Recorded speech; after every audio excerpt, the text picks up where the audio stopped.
PAOK Saloniki is net de enige tegenstander van Heerenveen. Die oren is het publiek. 26.000 fans beginnen een uren van de wedstrijd maar jong en houden net weer op.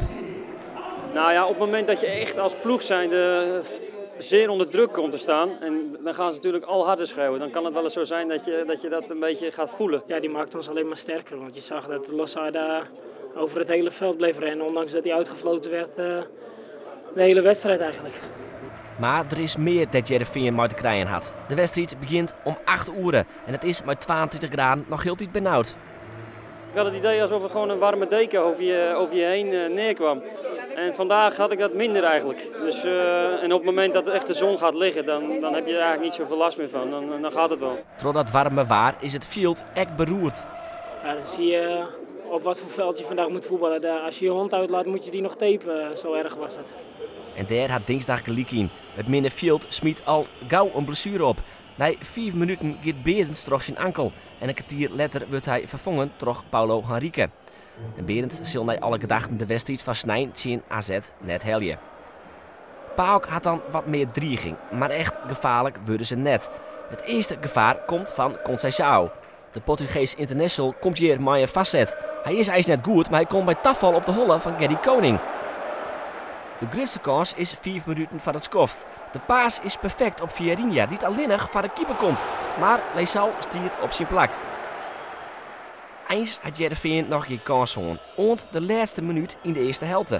Het schot is van Hernan Losada. Dit liek het boetenspul van Paulo Henrique. Maar dat liek het. Neert is minder wier. En dus scoort de Braziliaan de 1-0. Wat dacht u bij die eerste goal? Dat dacht 1-0 voor ons, hè? Wij dachten buitenspel. Ja, dat weet ik niet, omdat ik kan niet van onze bank zulke marginale situaties zien. Scoren in een uitwedstrijd, dat is mooi. Vooral als je weet dat PAOK net goed speelt en Heerenveen de wedstrijd controleert. Toch komt PAOK waarom. Iwiet steekt je Poppen Elsin in uit en kopt goed binnen. PAOK wil meer, maar is machteloos. Ze missen 5 basisspelers en dat is echt van PAOK te volle. Een peerlijke kansjes, meer net.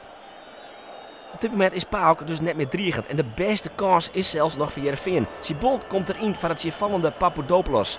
Het schot van Sibon is prachtig, maar keeper Galkias zit er goed bij. 1-1 uit in Thessaloniki, dat is een prima resultaat. Toch is het gevoel dat er meer in zit.